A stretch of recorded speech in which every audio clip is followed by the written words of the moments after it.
Halo pemirsa setia Kasih Kabar, bersama saya Risma Agnia.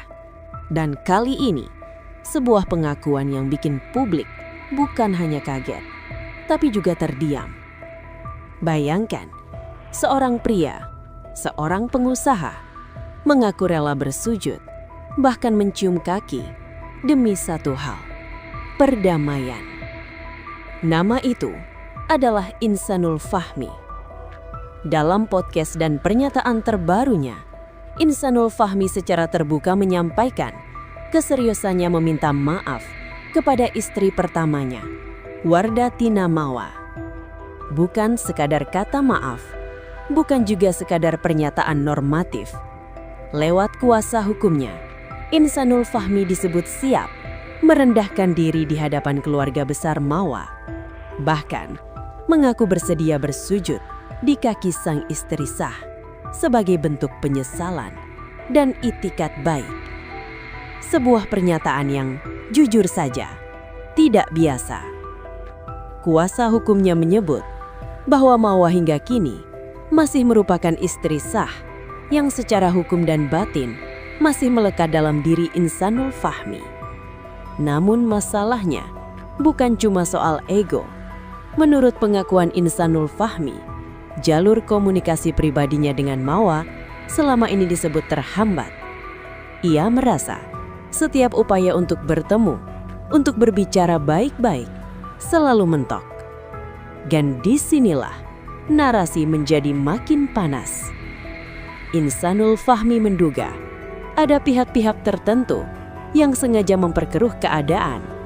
Bahkan, ia menyebut istilah yang cukup berat, brainwash.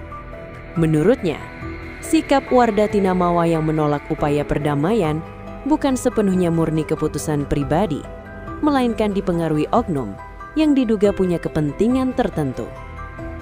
Loh, kalau ini benar, pertanyaannya satu, siapa? Karena itu pula, langkah hukum yang kini ditempuh Insanul Fahmi di Bareskrim Polri ditegaskan bukan untuk menyudutkan Mawa. Ia justru mengklaim proses hukum ini bertujuan membuka siapa saja yang diduga menjadi provokator dan penghasut di balik konflik rumah tangga mereka. Di sisi lain, Insanul Fahmi menyatakan jalur restoratif justice tetap menjadi prioritas utama. Ia mengaku siap difasilitasi untuk bertemu langsung dengan Mawa dan keluarganya. Bahkan, ia mengatakan bersedia memenuhi apapun syarat yang diajukan, asal perdamaian bisa tercapai. Kalimatnya tegas, nada suaranya yakin. Namun publik pun bertanya-tanya, apakah ini murni penyesalan atau langkah terdesak di tengah tekanan hukum? Apakah sujud ini simbol keikhlasan atau strategi terakhir agar konflik tak berujung lebih panjang? Yang jelas, drama rumah tangga ini tidak lagi sekadar urusan perasaan.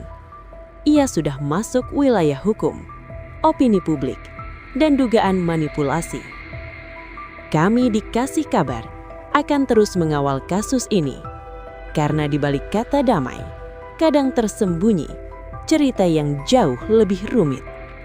Saya Risma Agnia, dan inilah Kasih Kabar.